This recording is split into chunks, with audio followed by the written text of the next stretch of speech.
From training camp. If you want a job now, you got to work hard. To the preseason. Scampers down to the 32-yard line. Through the playoffs. He's in! Touchdown! And into the offseason. To be able to get the best players, it's a critical time for us. It's always Colts season. This is Colts Corner with Kevin Bowen. We are back, closing out the month of August. Eddie Garrison, it's pretty crazy to think this is it, man. I mean, when we reconvene next week, we're previewing the Houston Texans, and it's here. And I don't know. I just get jittery. I get excited. I cannot wait for football season in earnest. Cannot wait to start breaking down some actual games. This is the Colts Corner with Kevin Bowen, Eddie Garrison on the ones and twos. Eduardo, how are you? I'm great. Glad to be back, frickin' Bowen. Mark Dykton did a great job last week, so glad to be back. Yes, thank you to Mark Dykton for filling in. We'll break down the 53-man roster. Chris Ballard's comments, freaking Bowen, I guess, maybe a reference there. We will talk about that on today's pod, and a good amount of Twitter questions as well to get to. Let's start here, fantasy football. That's correct, yeah. It's back. Or should we make people listen to the whole podcast and then announce it later on? Ooh, is this a tease? A podcast tease? Or is that cruel? Ooh.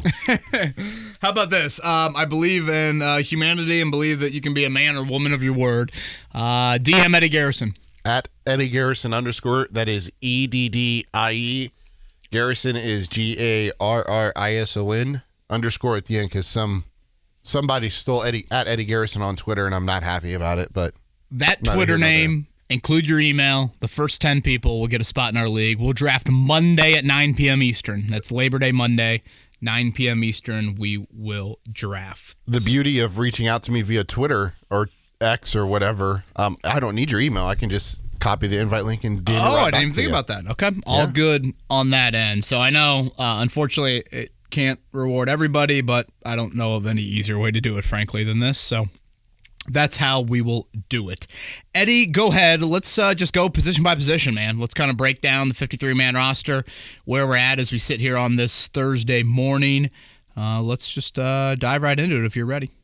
All right, so how soon do we get a change after the podcast is released? We'll start with quarterback. Anthony Richardson, Joe Flacco, and Sam Ehlinger. Yeah, obviously a lot of back and forth on what's the quarterback rule? And, clearly they like Ehlinger a lot. I've kind of gone back and forth on would he be on the 53? Would he not be on the 53? I thought with the rule change, maybe you could sneak him through, and then all of a sudden NFLPA's vetoed it. So then I'm like, wait, Ehlinger's definitely on the 53. And again, I think there's a difference between emergency and developmental. Love the dart on Jason Bean on the practice squad. Think that makes a ton of sense for you. But, when you think emergency, what do you think of? Band-Aid on a bullet wound. Mm-hmm. And Sam Ehlinger has at least participated in NFL games. Richardson hurt in the first quarter. Flacco hurt in the third quarter. Somehow, some way, you're in the game. You've got a field goal lead. Who can carry the Jamaican bobsled to the finish line? That's kind of how I view it. So, totally good with these three. Totally good with Jason Bean on the practice squad. I think it makes a lot of sense what the Colts have done at quarterback this offseason. I know we'll get into Chris Ballard a little bit more in depth here, but I want to read off to you about his quote from yesterday about Sam Ehlinger because I have a question to you about him. He said, well, we thought the rule was going to change, which it didn't. But look, Sam, I think with that position is such a critical position that the second you don't need a third quarterback, you need a third quarterback. Sam's a good football player, and he brings a lot not only as a player to this team, but also to the room, to the offense, and to the team as a whole of who he is, end quote.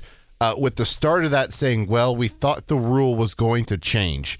Is that him kind of hinting at the fact that he initially didn't plan on having Sam Ehlinger on the 53-man roster, and he was going to have him on the practice squad to be that quarterback that could elevate a number of times on game day?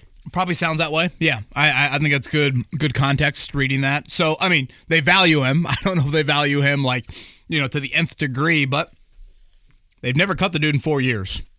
I mean, how many guys do you see that as a third quarterback? So, and they've transitioned from Frank Reich to Shane Steichen, and they still have kept him around. So, again, I got no issues in the quarterback front. So 3 of the 53 down, 3 more here at the running back position. Tyler Goodson, Trey Sermon, and, of course, Jonathan Taylor. You know, it's funny when we had Joel A. Erickson on our show Tuesday morning, and at that point I had 19 trench guys making the team. Oh, you were close. I ended up keeping 20. And I said to Joel, Evan Hall, Ashton Doolin, Dallas Flowers. What if I told you one of those three will not make the team? Because the more I thought about my roster cut down, I go, Kevin, take off the Kevin Bowen hat and put on the Chris Ballard hat. The Chris Ballard hat is we pinch at the skill positions. We don't pinch at the trenches. Mm-hmm. And so, you know, Joel, I actually think Joel said of the three, Hall would probably be the one. And you know, I don't think him or I had Hall not making it. I guess it means good news for Trey Sermon. Back to practice with that hamstring. I think I am fine with three running backs. I thought Hall had a nice camp. I thought Tyler Goodson had a really nice camp. So, you know, kudos to Tyler Goodson for bouncing back. You know, I thought he handled things just extraordinarily well post-game after that Houston loss last season. And he had a terrific camp. Really was blown away. And then again, I thought he backed that up on the field. So, if healthy, three running backs on the 53, good with that. And if need be, you can kind of call up Evan Hall as you wish. Did you have 5 or 6 receivers in your final 53-man roster prediction? I had these 6. Okay. So I know there was a lot of debate, especially as it got closer and closer to Tuesday's cutdown day, whether or not Ashton Doolin would make the roster. He is one of the 6 that did make it, along with Josh Downs, Anthony Gould, Adonai Mitchell, Alec Pierce, and Michael Pittman Jr. And just the confirmation of Downs not on IR to return, I don't think it ever was thought, but, you know, that, you know, at least a good thing. And, you know, Doolin makes it over DJ Montgomery and Laquan Treadwell. I think both of them are on the practice squad. So I didn't have too much debate here. You know, is Doolin a slam dunk? You know, I pondered that for a little bit. But, yeah, these 6 wideouts check the box. Now, tight end, I think we'll spend a little bit of time discussing this just because of the nature of who wasn't a part of this group and who got labeled onto the IR spot for season ending. We will start with the 4 tight ends that did make the 53-man roster: Mo Alley Cox, Kylan Granson, Will Mallory, and Andrew Ogletree. I sigh and I pause, Eddie, because I can't imagine an NFL football player going 2 years without playing a game in the NFL due to a hamstring injury and a toe injury. Of course, you're talking about Jelani Woods. Yeah. It's just, you feel awful for him. Seems like a great dude, and you just want a chance to prove yourself. And he has not gotten that. And again, he hasn't gotten that without like horrific, you know, torn Achilles or, you know, ACL or broken foot or, you know, something along those lines. It just has to be maddening and frustrating to him. So, you know, what does that mean? That means this. He's won a 90 next offseason, and he plays out his rookie contract. I think that's kind of where you're at. You don't act like he is on the team whatsoever. You don't act like you have any sort of... Really, you probably don't act like you got much at tight end, frankly, with Kylan Granson and Mo Alley Cox entering contract years as well. You know, those two situations have to play themselves out. But, yeah, it just absolutely sucks for Jelani Woods that, again, a toe injury.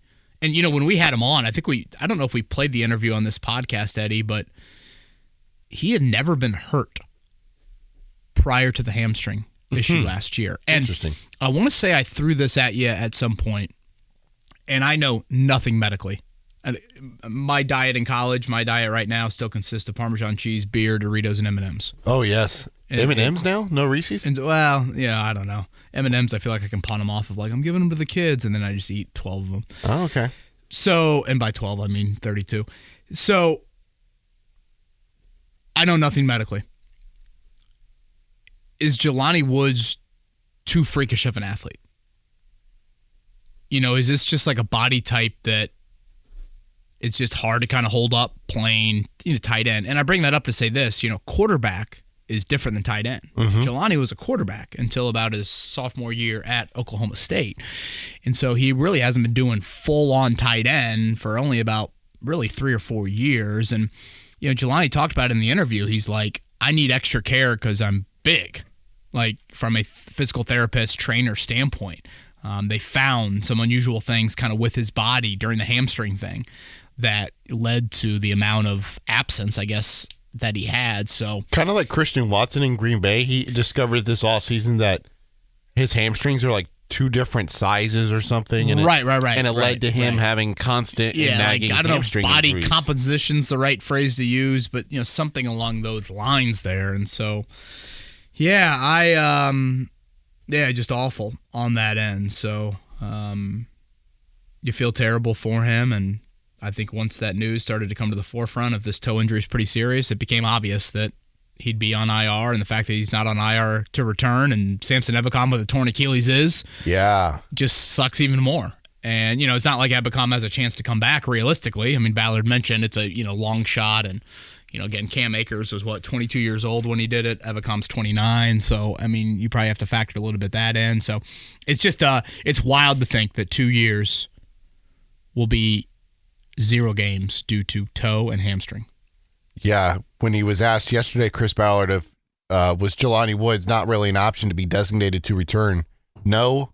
Yeah. No. Yeah. It makes no sense to me, right? I mean, it's a toe injury. I think it was Jordan Schultz with CBS Sports that said it would take about a 4-month recovery, and they were hoping that he'd be healthy for around Christmas time and join the team in January.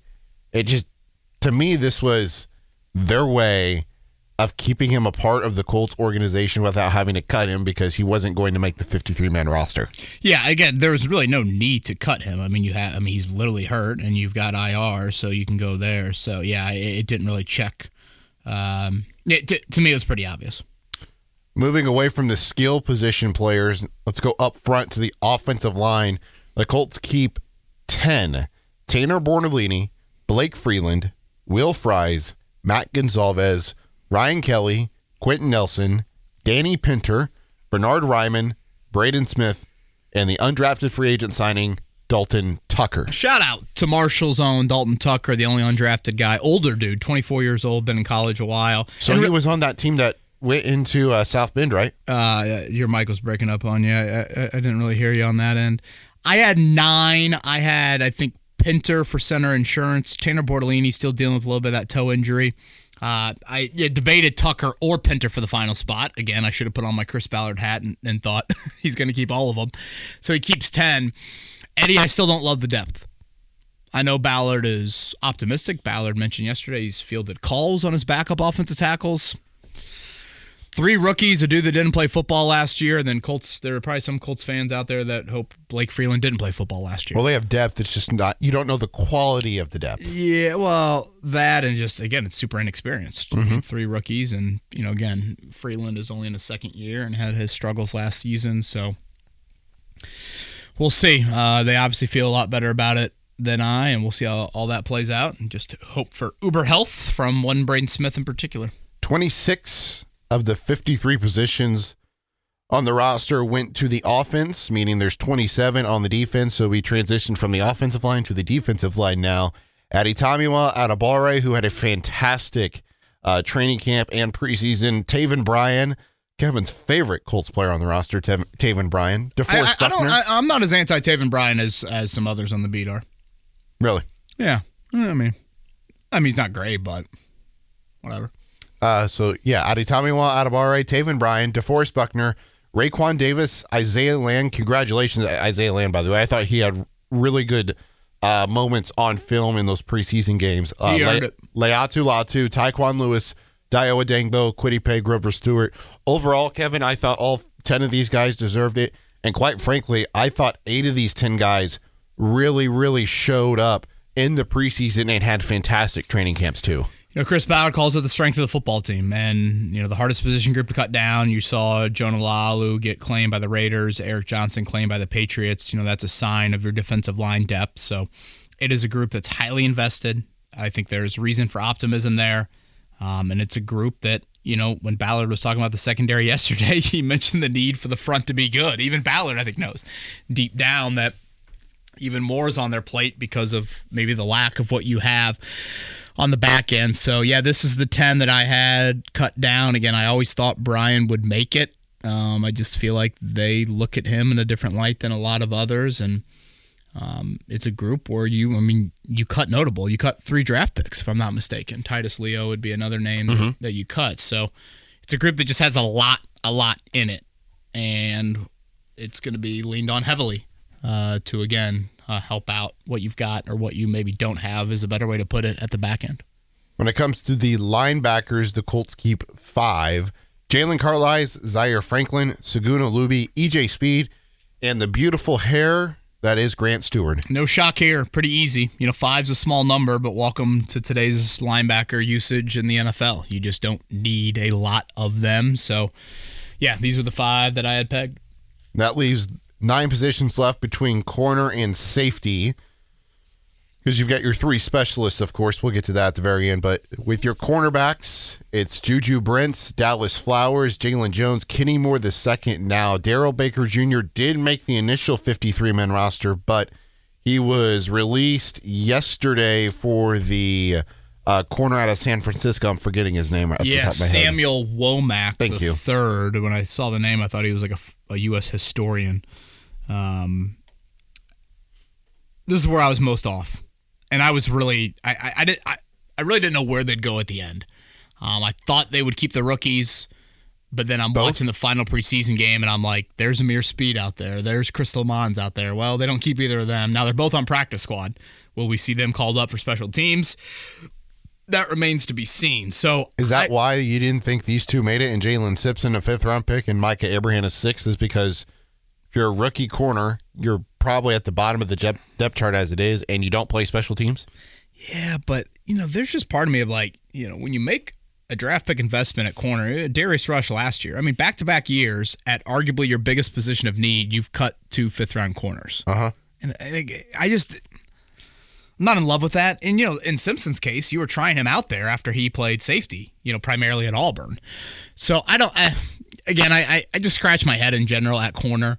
I guess a little background on Womack, a 5th-round pick out of Toledo 2 years ago, got his hands on a ton of balls at Toledo, but I think he set a school record in passes defensed. Think Kenny Moore size, 5'9", 5'10", super long arms, that aspect to it.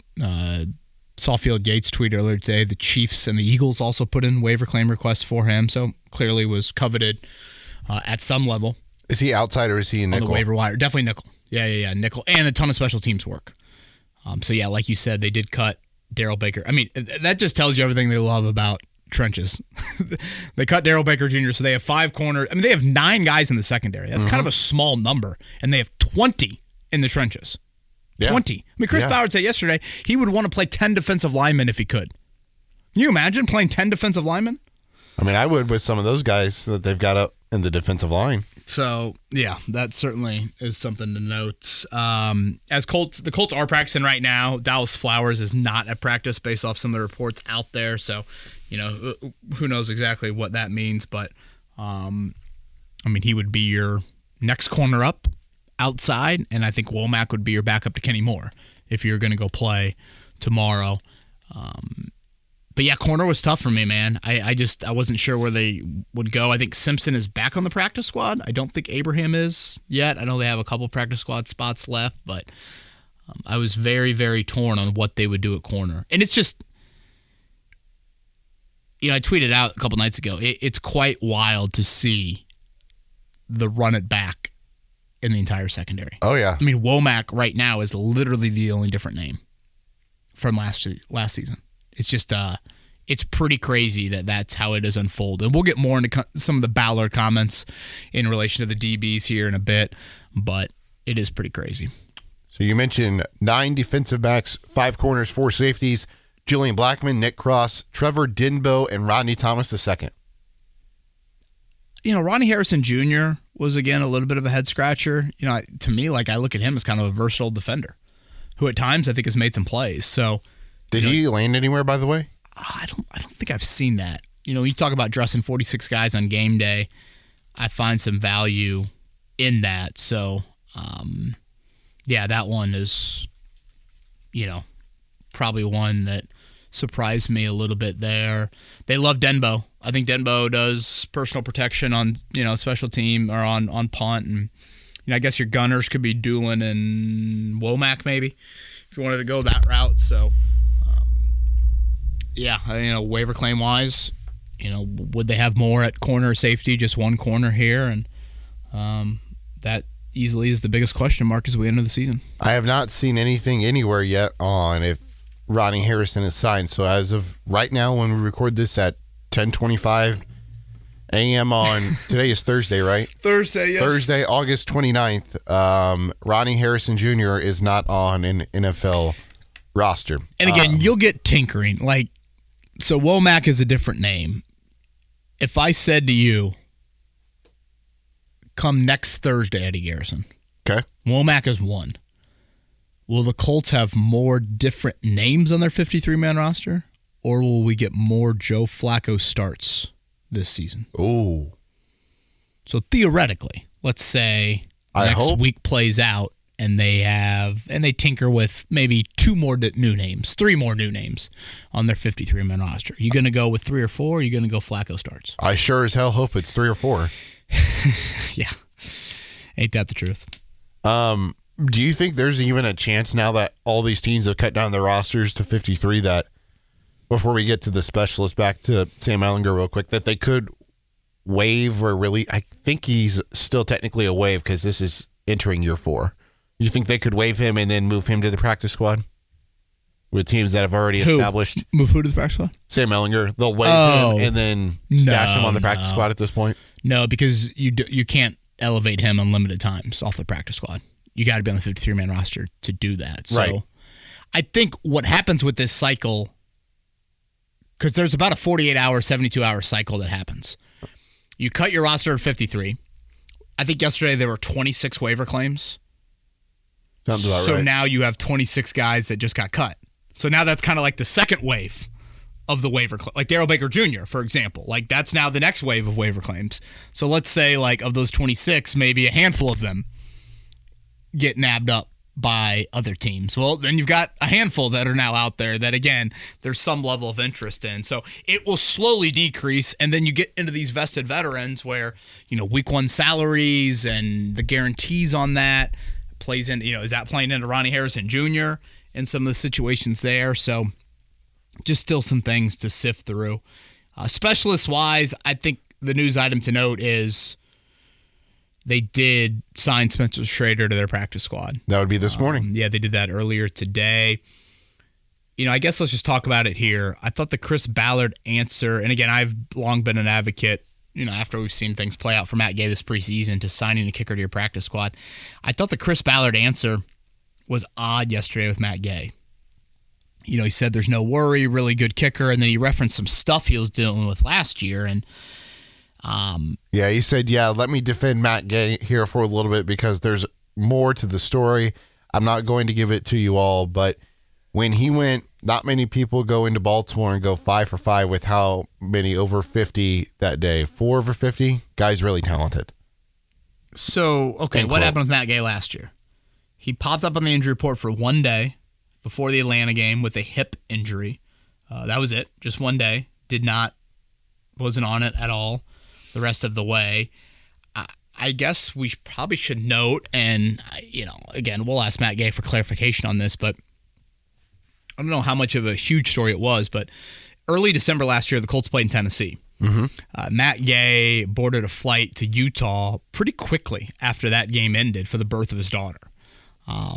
And obviously that's a chaotic time for your family, and certainly, multiple time zones and a flight and, et cetera, et cetera. For what it's worth, Matt Gay missed 4 field goals and missed an extra point the rest of the season over 5 games. That was probably his worst stretch of the year. And this is probably 2 to 3 weeks before the hip, which again was only 1 day on the injury report. So I guess I'm grasping at straws. Chris Ballard's answer kind of forces us to grasp a little bit here, but I'm just trying to find okay, what was he dealing with last year? Does any of that apply to this year? I mean, we're, 10 months, 9 months removed from that. So I don't know. Ballard's words and Steichen's words clearly have backed Matt Gay. I think their actions and at least having Spencer Schrader on the practice, I don't think they've always had a kicker on their practice squad post-COVID. I know some people were asking me that earlier. I don't think that's always been the case. I don't think so. So I'm good with it. Give me insurance. And that's insurance. There are some positions in this football team that I think could use more insurance. So I'm totally fine with it. Did you see the Texans and how they organized their 53? I did not, no. They kept 5 running backs and 7 wide receivers.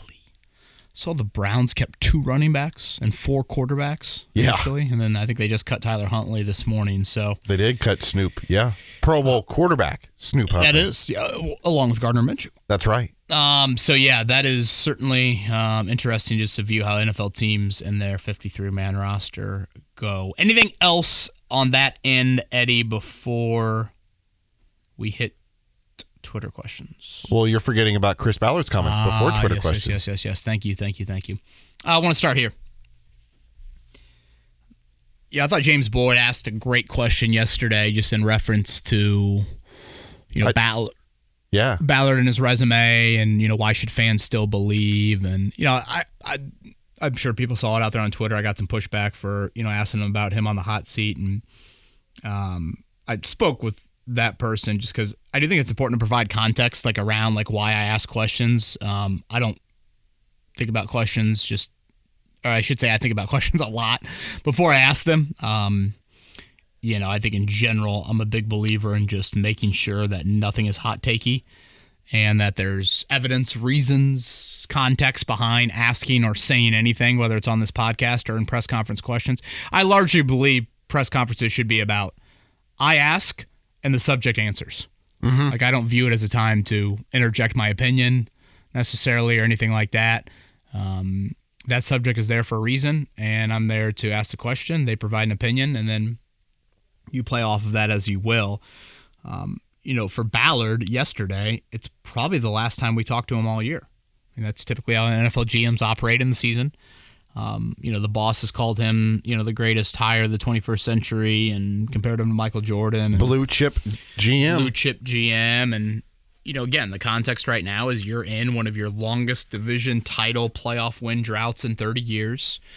I think it's well over 20 teams have won a division title since you last have. Over 20 teams have won a playoff game since you last have. So, would it make sense for the Colts to fire their GM and leave Shane Steichen out to dry? Well, no. I mean, on that end, that would be weird. That would be odd. But news breaking, NFL teams do odd things. Who's the owner of the Colts? I believe it's Jim Irsay, right? Yeah, I don't think by the book is how Jim Irsay has operated in his tenure as NFL owner either. So, and with Ballard, the thing I respect so much about Ballard is, he will answer questions, I think, in a pretty candid way when you compare him to most GMs. Does it get a tad political? Sure. Does it get a little wordy and then you go back there and you read the substance and you're like, well, where is it? Yeah, but there is some substance in these press conferences. I am never one to think. I'm very respectful. I've said this to Ballard many times. Very respectful for him willingness to answer questions.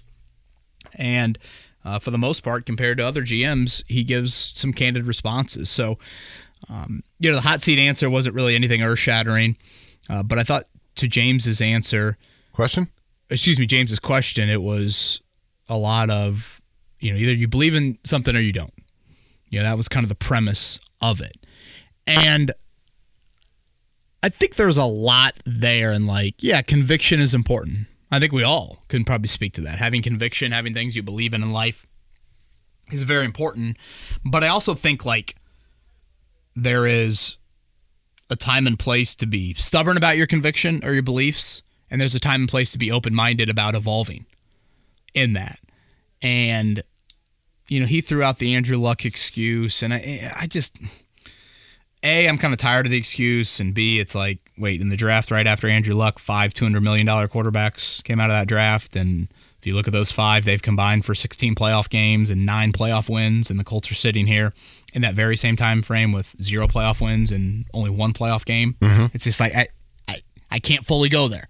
They decided to go Band-Aid or blockbuster, rental quarterbacks, however you want to describe them. So I can't fully go there. Again, it's been a big roster that's more about we'll pay the best players. We won't necessarily invest in the positions that some might view as more important than others. If you look at their money, it's a lot in a guard and a center and a linebacker and a running back, those sorts of things. So I think you could debate the overall philosophy, whereas, again, with Ballard's comments yesterday, it's okay, conviction's fine, but the binder you walked into in 2017 to Jim Irsay's office with I mean, hell, the NFL is a lot different than what it was in 2017. Right. So, again, does that need to evolve? Does that need to adjust? Does that need to be tweaked? And I would just say the last part about the overall premise of the question, if we're speaking just in 2024 terms, I don't think people are saying trade your entire draft for, I don't know, Sauce Gardner. I'm trying to think of who the best defensive back is in the league. I think it is, you're sitting on 20-some million in cap space. How about a little insurance in the secondary? And, I've said this to you before, Eddie. To me, it's 4 boxes in the secondary. Is Nick Cross good? Box 1. Are Juju Brents and Jalen Jones good? Box 2. Can Juju Brents stay healthy? Box 3. Can Julian Blackmon stay healthy? Box 4. Those are 4 boxes. Yep. That all of them remain unchecked. That all need to be checked. So, again, insurance. I'm good with Spencer Schrader on the practice squad. That's kicker insurance. Yep. I don't see the DB insurance. Again, I'm not asking to resurrect Bob Sanders. But can you just get the Rodney McLeods, the Mike Adams, the Mike Mitchells of the world? And you hear Ballard's quote about it yesterday, and it kind of falls in line to what he said a month ago at the start of training camp. They're young. They might need some time, et cetera, et cetera. They're going to continue to get better. Well, the problem is you play in a league that doesn't offer patience or time. Not for long. Like that. The schedule is extremely front-loaded. Arguably your hardest stretch of the season is right there out of the gate. Certainly from a pass game standpoint, pass defense standpoint there. This isn't college football. There was a moment in the presser, I was confused a little bit by this. He did an exercise at one point where he wanted us to name the 3 running backs. Yes. I was on the team like, week what 1 are we against doing Jacksonville. And I think the exercise was to describe the fluidity of the roster, like AKA Deion Jackson, Jake Funk, Evan Hall. I don't think any of them, I don't know, Jake Funk might have hung around for a little bit. Hall got hurt in that opener. Deion Jackson was so bad that he didn't play again. At least I don't think he did. So I think the exercise was to talk about the fluidity of the roster. But to me, I walk away from that exercise and I think it's a reminder of what one game can mean. Not to rehash week 1, but I guess we had to do it yesterday during the press conference. I mean, Deion Jackson had one of the worst games I've seen for an NFL football player. Oh, yeah. 13 carries, 14 yards, 2 fumbles, a drop.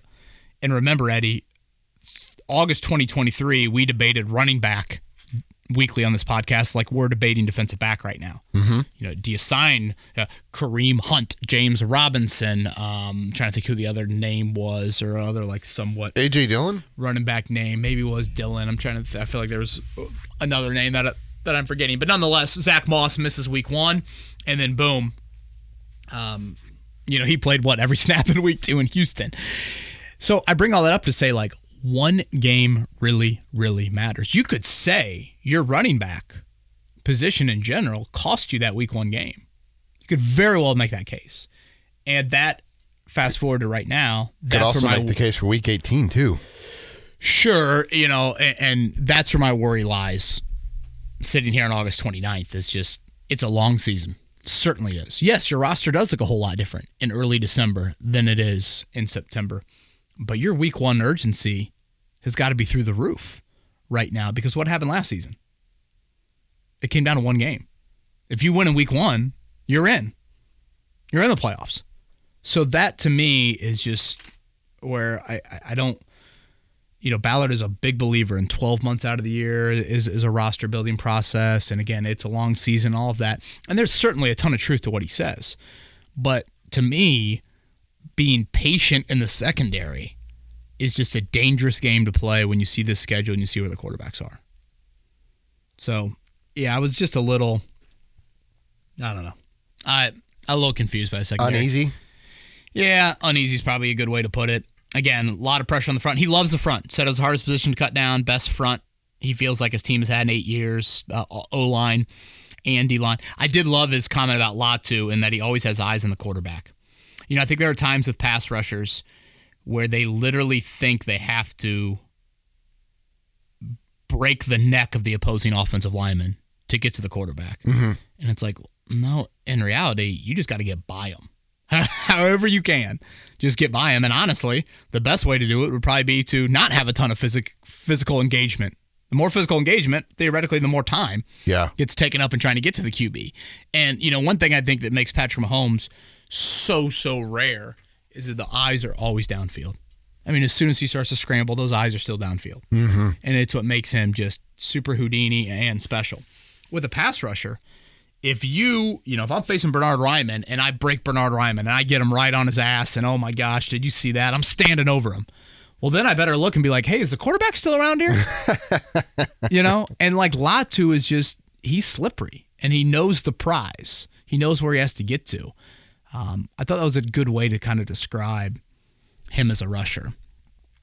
So that was a quote that stood out to me. He certainly loves the skill group. Felt like Pierce had as good a camp as anybody. I thought that was high praise. I don't know if I'd go there. I thought Pierce had a nice camp. But I thought he did too. I thought that was still some high praise on that. And, again, long shot for Samson Ebukam. I think that makes sense when you start to check into, exactly what the rehab looks like. And you know what? I'm not going to make too much of a stink about it. It's like, when you start to look at it, candidate-wise, they only had 2 players that they could put on the IR to return list. And who else qualifies? The guy's got to miss at least 4 games. Josh Downs' injury is not going to be that long. You hope Tanner Bordellini's toe injury is not going to be that long. Cam McGrone is the other name. That's an elbow injury. They didn't have any 2-month injuries or 1-month injury. Well, and that's a debate. Jelani, I guess, is 4 months based off that report. Clearly, the Colts felt like, I don't know, maybe they felt like that was a long shot. 4 months there. So that was probably it on the Ballard front. I've got a notebook up on 1075thefan.com that describes it. I think there is a genuine belief in this football team. And the root of that comes from their trenches, improved skill, and Shane Steichen. I think that is where you walk away, and that's where I think Ballard feels like, I like that my eggs are in that basket. 2 things here. Were you a Blockbuster person growing up? You mentioned Blockbuster earlier. I was religiously. Really? Religiously. Yeah. I love Blockbuster so much. Right there off of what was that, 116th? Gosh, yeah. I can picture it now. Yeah, go in there, right there, PlayStation 2 game. Mm-hmm. Yeah, get some Wendy's. There's a Wendy's two down from it. Frosty?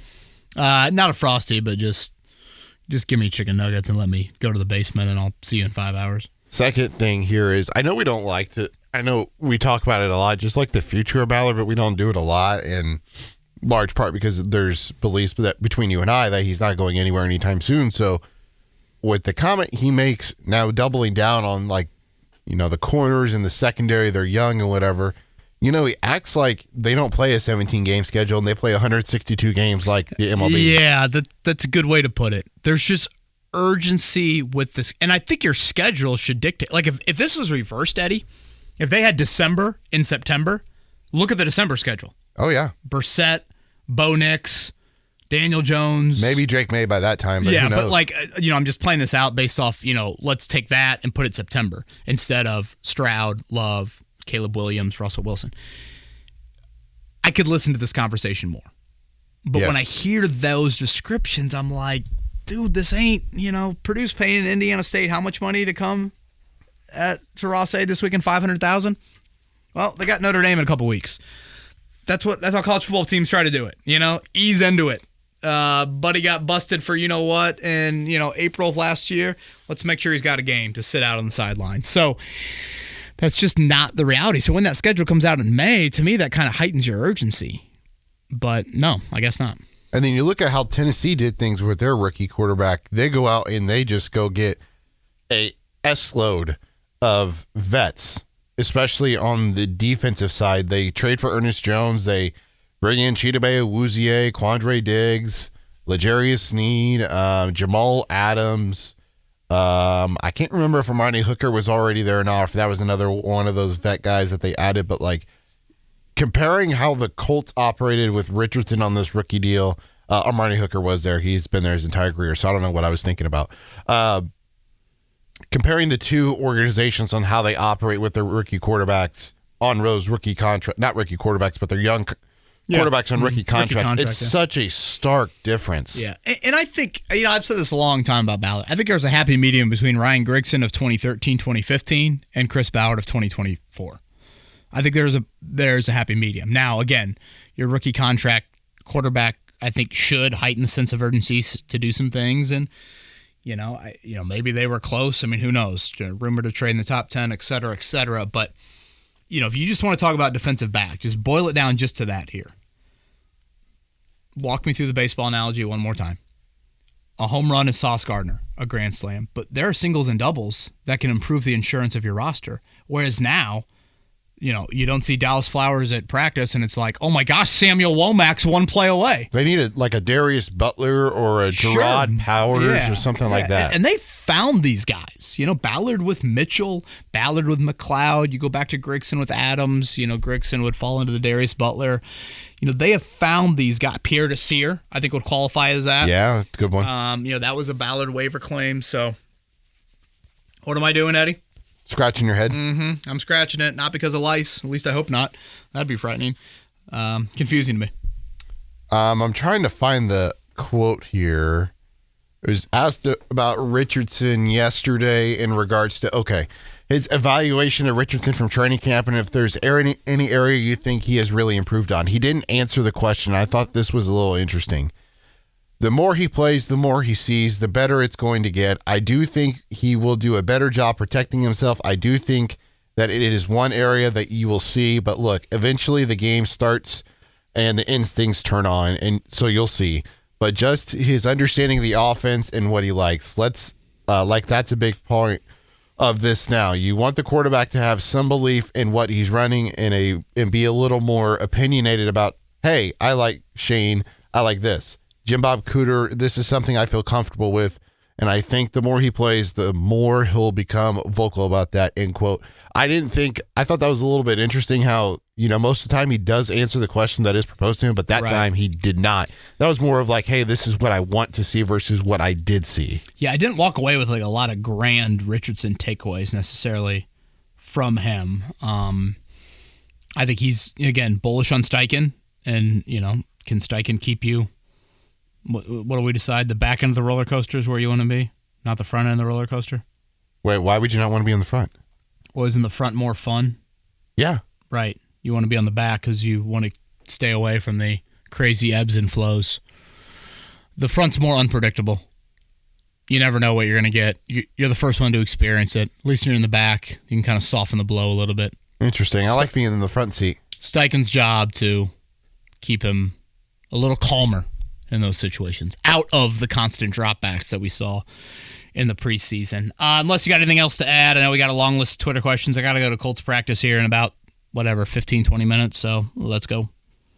We will start with Alex. After hearing Chris Ballard speak yesterday, I have heard enough of the same stuff over and over about his approach not changing. We need a general manager who is going to take chances and do what it takes us to get better, and not just do enough to say, quote, we're good with what we have, end quote. It's beyond frustrating to me. It starts at the top with Jim Irsay. At this point, let's give picks for another team's general manager like Howie Roseman or someone, for God's sake. Anything different at this point for change? The part about Irsay is interesting. How much is this the financial approach, centered around the owner? I think that's certainly probably more of an offseason question to get into. But again, just in general, I think I've hit on this a lot today. The believe what you believe in. Like, we all have core beliefs. We all do. But results, I think, have to impact you at some level. Especially the roster you have with Anthony Richardson at quarterback is different than the roster you have with, Matt Ryan at quarterback, or, your financial situation. Your roster changes routinely on that end. To me, it's just continuity, I think, just only gets you so far. So that's where I would push back. It's just, find a little bit more of the happy medium between the crazy GMs, playing Madden every offseason versus we grow from within and continuity galore. And that sounds nice, but look at the results. Jeff says, with 3 draft picks cut as well as a 4th rounder from last year on top of Darius Rush getting let go a season ago, what is the reasoning to Chris Ballard's madness? He doesn't like trades because he doesn't want to give up draft capital. And then he ends up cutting the guys he picks with the draft selections he refuses to trade. It's so frustrating watching him operate. As always, love the pod and go Irish. Sorry, X locked my account to make sure I was human, so I am resending again. I love that, Jeff. Go Irish. Come on, baby. Beat A&M. Oh.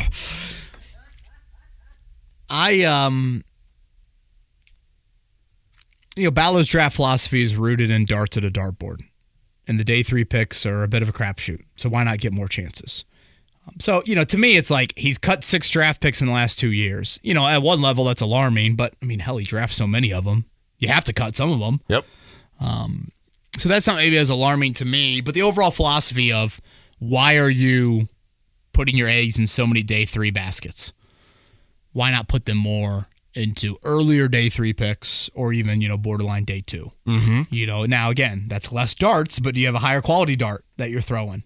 Theoretically is the thought process there. I think you've reached a point in time as a franchise of that makes sense. How many draft picks did they just have, Eddie? Was it a 10-person draft class? I can't remember. Because think about it. They just ran it back with 22 starters. 1, 2, 3, 4, 5, 6, 7, 8, 9. 9 draft picks. Do you really need 9 draft picks when you run it back with 22 starters? Nope. And then to Alex's point or Jeff's point, they cut 3 of them. So this would have been the perfect draft, for example, to what they have 1, 2. They had 3 5th-round picks.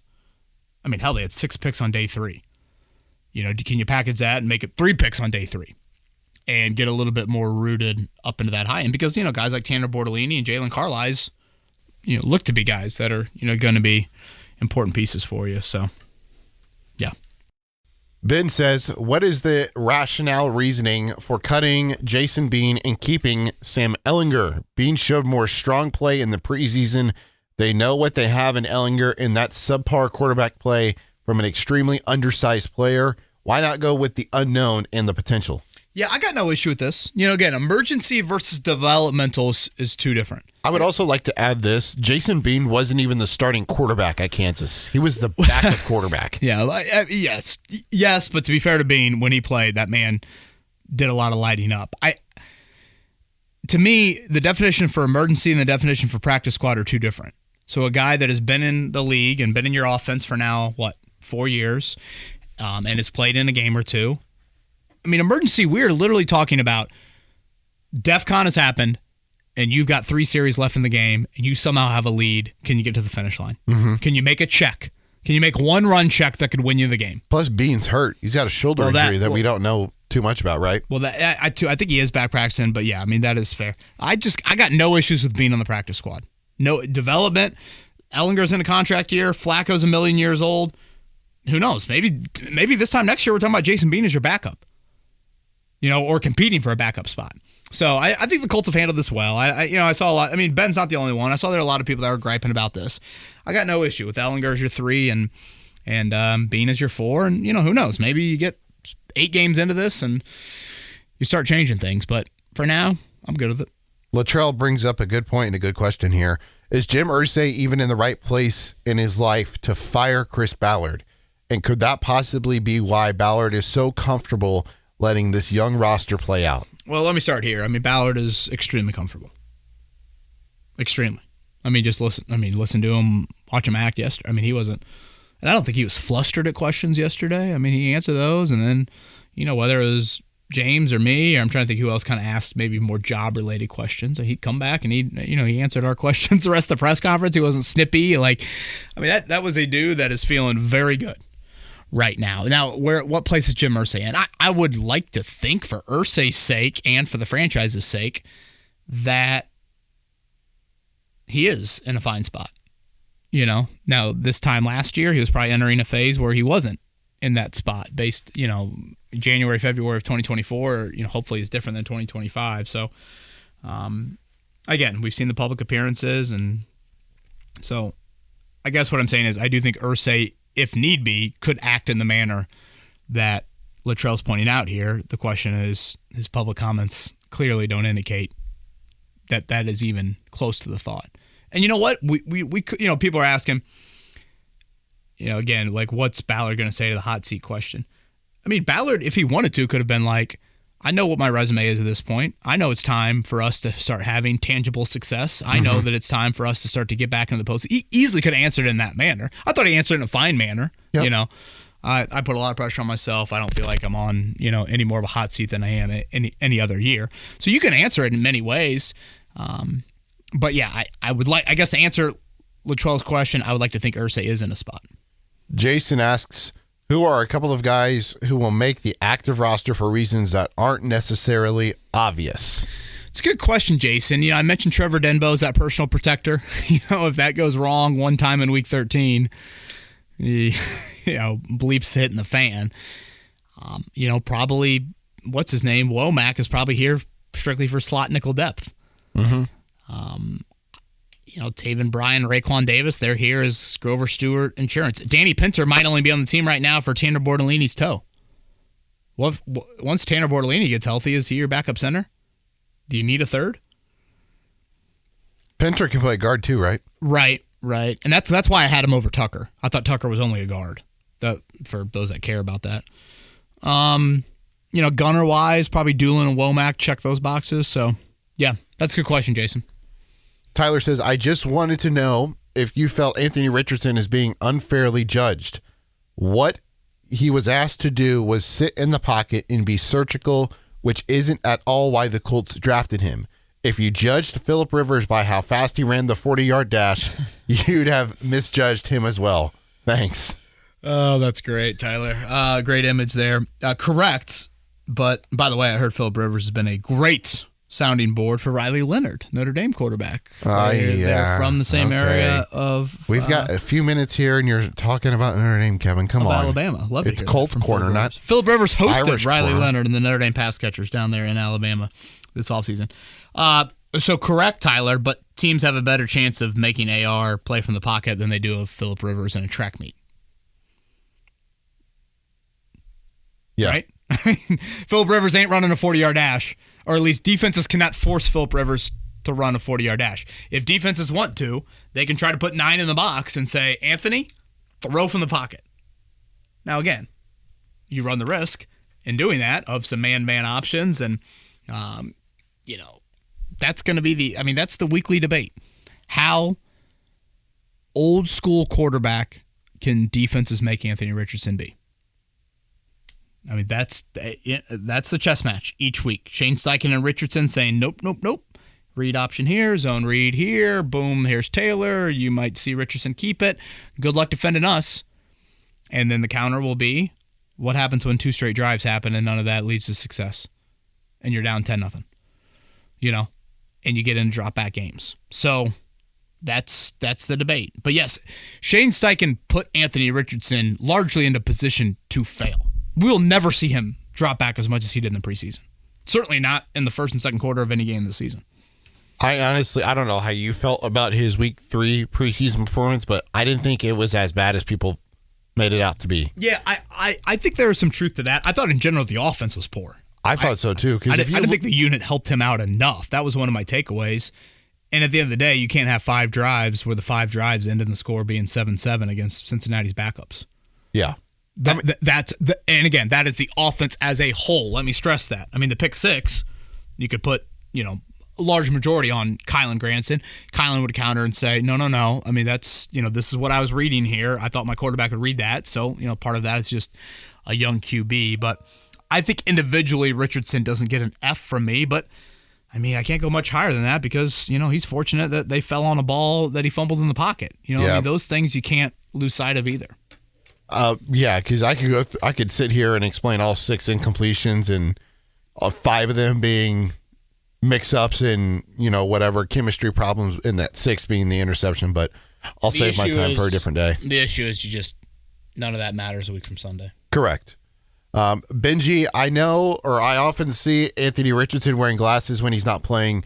Does he wear contacts when he does play?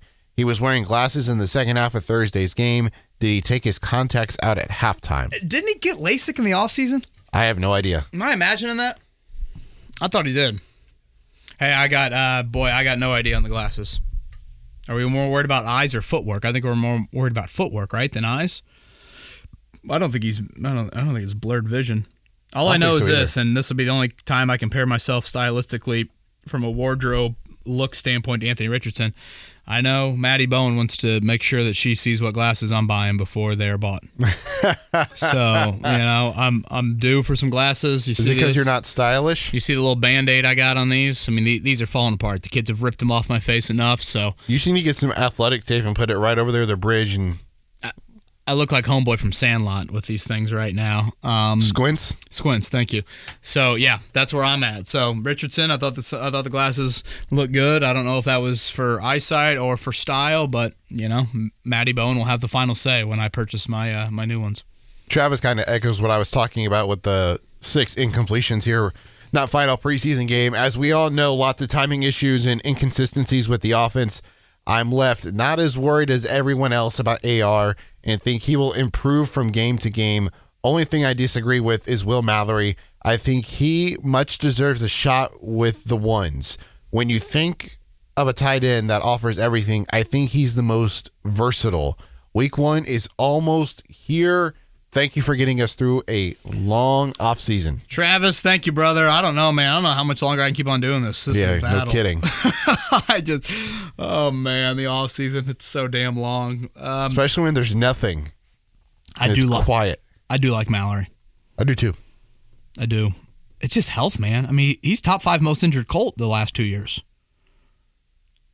When you look at practice time, if you look at missed practice time, I think you can make that argument. Juju, Braden, Richardson from last year alone. Mallory missed so much in the offseason, though.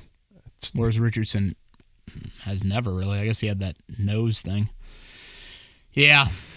But yes, I am intrigued by Mallory, and I think internally they are very intrigued. Wake Spike says, hey guys, during the Thursday game, they interviewed Jonathan Taylor about wearing the Guardian cap in the regular season. He seemed non-committal but open to it.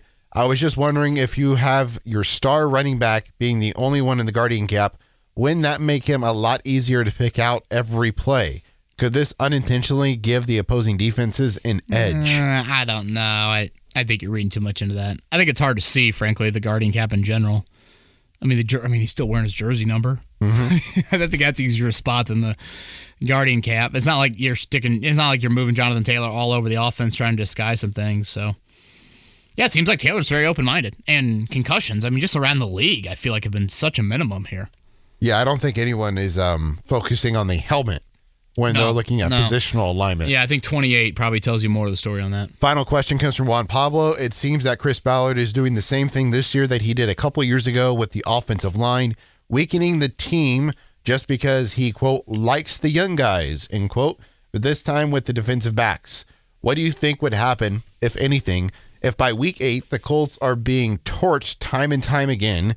Do you think a, quote, it's on me, quote, will be enough this time, or will Jim Irsay finally realize that he's nothing more than a very good scout? Thank you for everything you do. Looking forward to following you during the season. Juan Pablo, thank you as always for that. We appreciate it. Yeah, again, I think we're a long ways away from Jim Irsay reaching that point. I guess the question I have for this season, it would have to go poorly. I don't think we're there right now, but whoever would have thought, Eddie, 7 games into a post-AFC championship season, the Colts would fire a coordinator. And they did with Pep Hamilton. Yep. So is Gus Bradley Pep Hamilton? I was about to say, he's the final scapegoat, right? Is he the scapegoat? Is he the Marcus Brady, for lack of a better term? It was Brady, then it was Reich, and so that would just be a question that I would have. But again, I guess if you want to nitpick, I didn't hear a whole lot of Gus Bradley mentioned in the old presser yesterday. But again, I still think we're a ways away from that. But then again, that media group, you guys just didn't ask him about him. No, we did not. Come on, Kevin. Did we listen to the season-ending press conference when I asked specifically about Gus Bradley? You did? Bradley on multiple occasions. Podcast next week, Eddie. Boy, I'd probably like to get through one practice day. So maybe we'll stick with our late Wednesdays. You and I will talk offline about that. Okay. By the way, if you're doing the pick'em, yes. I will put that in the YouTube description and will also be on my Twitter at @EddieGarrison_ when you go to DM me about the Fantasy Football League. Eddie, thank you for all of that. Draftees, we'll see you Monday at 9 p.m. Everybody else, thank you so much for listening. Sorry we can't get you in the league. Everybody have a great, great Labor Day weekend.